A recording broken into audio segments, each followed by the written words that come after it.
13과 교육제도 1. 알아봅시다.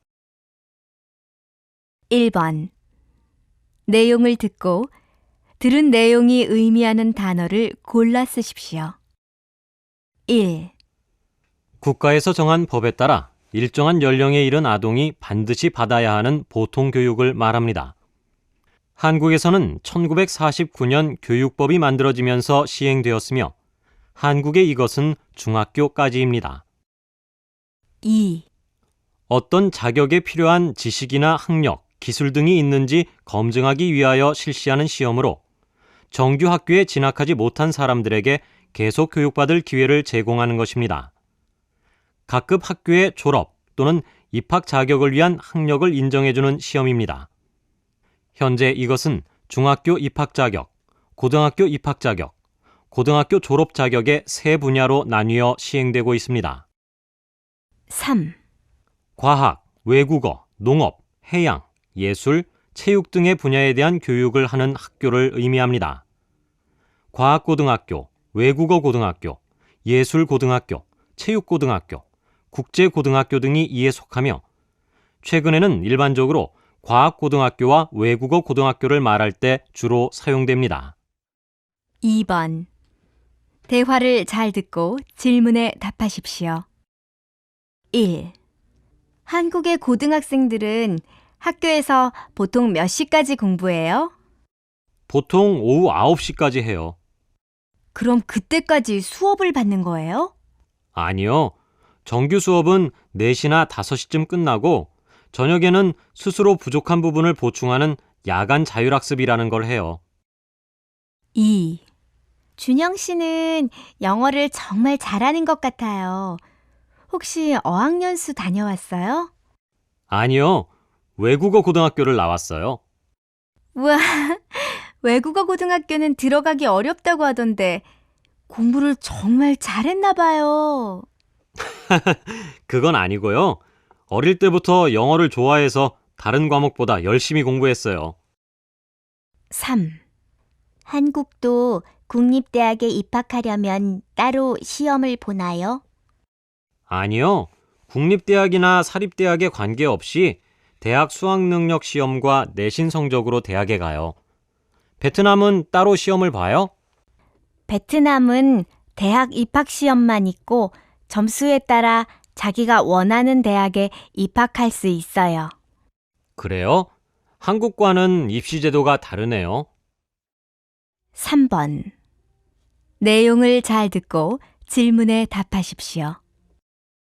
한국의 현행 교육제도는 초등학교 6년, 중학교 3년, 고등학교 3년, 대학교는 2년 또는 4년을 기간으로 하며 중학교까지 의무 교육을 실시하고 있습니다. 초등학교 입학 전에는 만 3세부터 사설 보육원 놀이방 등에서 교육을 받을 수 있으며 만 4세부터는 유치원에서 교육을 받을 수 있습니다. 교육 과정에 따라 고등학교는 인문계와 실업계로 구분되며 인문계 고등학교에는 대학 진학을 목적으로 하는 학생들이 다니며 실업계 고등학교는 취업에 필요한 기술을 배우려는 학생들이 다닙니다. 이 외에도 특수목적 고등학교가 있습니다. 대학에 진학하기 위해서는 입학시험인 대학 수학능력시험을 봐야 하며 이 시험을 치러야 대학에 입학할 자격이 주어집니다. 한국의 입시는 정시와 수시로 나뉘는데 정시란 수능 성적으로 지원하는 것이며 수시는 정시 기간 전에 미리 대학에서 정한 일정 기준을 통해 학생을 선발하는 제도를 말합니다. 2. 들어봅시다. 2번 다음은 조기 유학에 대해 의견을 나누는 대화입니다. 잘 듣고 질문에 답하십시오. 신문을 보니까 조기 유학을 가는 학생들이 많아져서 학교를 그만두는 학생들이 많다고 하던데 한국은 조기 유학을 많이 가나 봐요? 네. 예전에는 고등학생 정도가 되어야 유학을 보냈는데 요즘은 초등학생이나 중학생이 가는 경우가 많아졌다고 하더라고요. 외국에서 공부하는 것도 좋지만 너무 어린 나이에 유학을 보내는 건 별로 좋지 않은 것 같아요. 왜요? 나이가 어리면 적응력이 빨라서 어른보다 언어를 훨씬 쉽게 배울 수 있으니까 좋잖아요. 저만 해도 한국어를 배우는 게 너무 어렵거든요. 좀 더 어릴 때 배웠으면 더 잘할 수 있었을 거라는 생각이 들어요. 물론 그렇기는 해요. 하지만 비용도 너무 많이 들고 요즘은 국내에도 좋은 언어 프로그램이 많은데 꼭 외국에 나갈 필요가 있을까요? 자기 나라에서도 외국어를 배울 수 있지만 들이는 비용에 비해 효과가 적다고 생각해요. 비용이 많이 들지 않는 나라로 유학을 가면 국내에서 배우는 것과 별 차이가 없지 않나요? 화 씨의 말도 틀린 건 아니지만 조기 유학으로 인해 생기는 부작용이 더 문제라고 생각해요. 부모 없이 혼자 유학을 갔다가 좋지 않은 길로 빠지거나 돌아와서 한국의 교육제도에 적응하지 못한다는 뉴스가 종종 나오거든요. 기러기 아빠와 같은 사회 문제도 생각해 볼 일이고요. 기러기 아빠가 무슨 말이에요? 자식의 유학을 위해 아빠는 국내에 남아있고 자식과 아내를 해외에 보낸 뒤 돈을 벌어 해외로 보내는 가족 현상을 뜻하는 말이에요. 아무리 교육이 중요해도 가족이 떨어져 살면서까지 해야 되는 건지 모르겠어요. 그건 그렇네요. 한국 부모들은 좋은 환경에서 자식을 교육시키려는 교육열이 높아서 그런 것 같아요.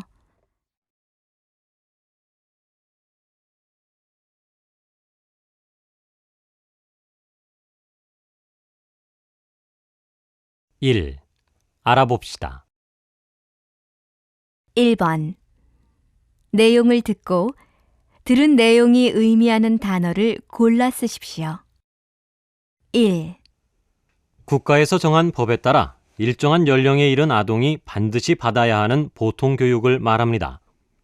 한국에서는 1949년 교육법이 만들어지면서 시행되었으며 한국의 이것은 중학교까지입니다.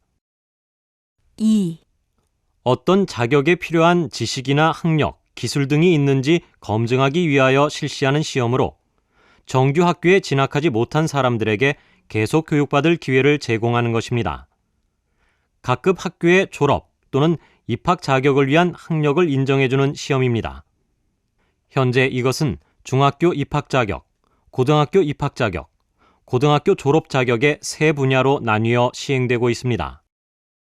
3, 과학, 외국어, 농업, 해양, 예술, 체육 등의 분야에 대한 교육을 하는 학교를 의미합니다. 과학고등학교, 외국어고등학교, 예술고등학교, 체육고등학교, 국제고등학교 등이 이에 속하며 최근에는 일반적으로 과학고등학교와 외국어고등학교를 말할 때 주로 사용됩니다. 2번. 대화를 잘 듣고 질문에 답하십시오. 1. 한국의 고등학생들은 학교에서 보통 몇 시까지 공부해요? 보통 오후 9시까지 해요. 그럼 그때까지 수업을 받는 거예요? 아니요. 정규 수업은 4시나 5시쯤 끝나고 저녁에는 스스로 부족한 부분을 보충하는 야간 자율학습이라는 걸 해요. 2. 준영 씨는 영어를 정말 잘하는 것 같아요. 혹시 어학연수 다녀왔어요? 아니요. 외국어 고등학교를 나왔어요. 우와, 외국어 고등학교는 들어가기 어렵다고 하던데 공부를 정말 잘했나 봐요. 그건 아니고요. 어릴 때부터 영어를 좋아해서 다른 과목보다 열심히 공부했어요. 3. 한국도 국립대학에 입학하려면 따로 시험을 보나요? 아니요. 국립대학이나 사립대학에 관계없이 대학 수학능력 시험과 내신 성적으로 대학에 가요. 베트남은 따로 시험을 봐요? 베트남은 대학 입학 시험만 있고 점수에 따라 자기가 원하는 대학에 입학할 수 있어요. 그래요? 한국과는 입시 제도가 다르네요. 3번. 내용을 잘 듣고 질문에 답하십시오. 한국의 현행 교육제도는 초등학교 6년, 중학교 3년, 고등학교 3년, 대학교는 2년 또는 4년을 기간으로 하며 중학교까지 의무 교육을 실시하고 있습니다. 초등학교 입학 전에는 만 3세부터 사설 보육원 놀이방 등에서 교육을 받을 수 있으며 만 4세부터는 유치원에서 교육을 받을 수 있습니다. 교육 과정에 따라 고등학교는 인문계와 실업계로 구분되며 인문계 고등학교에는 대학 진학을 목적으로 하는 학생들이 다니며 실업계 고등학교는 취업에 필요한 기술을 배우려는 학생들이 다닙니다. 이 외에도 특수목적 고등학교가 있습니다. 대학에 진학하기 위해서는 입학시험인 대학 수학능력시험을 봐야 하며 이 시험을 치러야 대학에 입학할 자격이 주어집니다. 한국의 입시는 정시와 수시로 다니는데 정시란 수능 성적으로 지원하는 것이며 수시는 정시 기간 전에 미리 대학에서 정한 일정 기준을 통해 학생을 선발하는 제도를 말합니다. 2. 들어봅시다. 2번. 다음은 조기 유학에 대해 의견을 나누는 대화입니다. 잘 듣고 질문에 답하십시오. 신문을 보니까 조기 유학을 가는 학생들이 많아져서 학교를 그만두는 학생들이 많다고 하던데 한국은 조기 유학을 많이 가나 봐요? 네, 예전에는 고등학생 정도가 되어야 유학을 보냈는데 요즘은 초등학생이나 중학생이 가는 경우가 많아졌다고 하더라고요. 외국에서 공부하는 것도 좋지만 너무 어린 나이에 유학을 보내는 건 별로 좋지 않은 것 같아요. 왜요? 나이가 어리면 적응력이 빨라서 어른보다 언어를 훨씬 쉽게 배울 수 있으니까 좋잖아요. 저만 해도 한국어를 배우는 게 너무 어렵거든요. 좀 더 어릴 때 배웠으면 더 잘할 수 있었을 거라는 생각이 들어요. 물론 그렇기는 해요. 하지만 비용도 너무 많이 들고 요즘은 국내에도 좋은 언어 프로그램이 많은데 꼭 외국에 나갈 필요가 있을까요? 자기 나라에서도 외국어를 배울 수 있지만 들이는 비용에 비해 효과가 적다고 생각해요.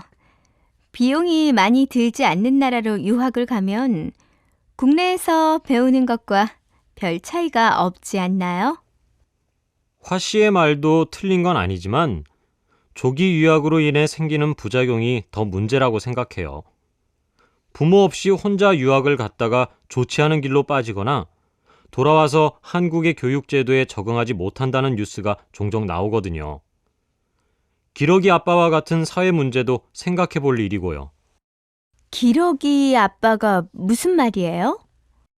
자식의 유학을 위해 아빠는 국내에 남아있고 자식과 아내를 해외에 보낸 뒤 돈을 벌어 해외로 보내는 가족 현상을 뜻하는 말이에요. 아무리 교육이 중요해도 가족이 떨어져 살면서까지 해야 되는 건지 모르겠어요. 그건 그렇네요. 한국 부모들은 좋은 환경에서 자식을 교육시키려는 교육열이 높아서 그런 것 같아요.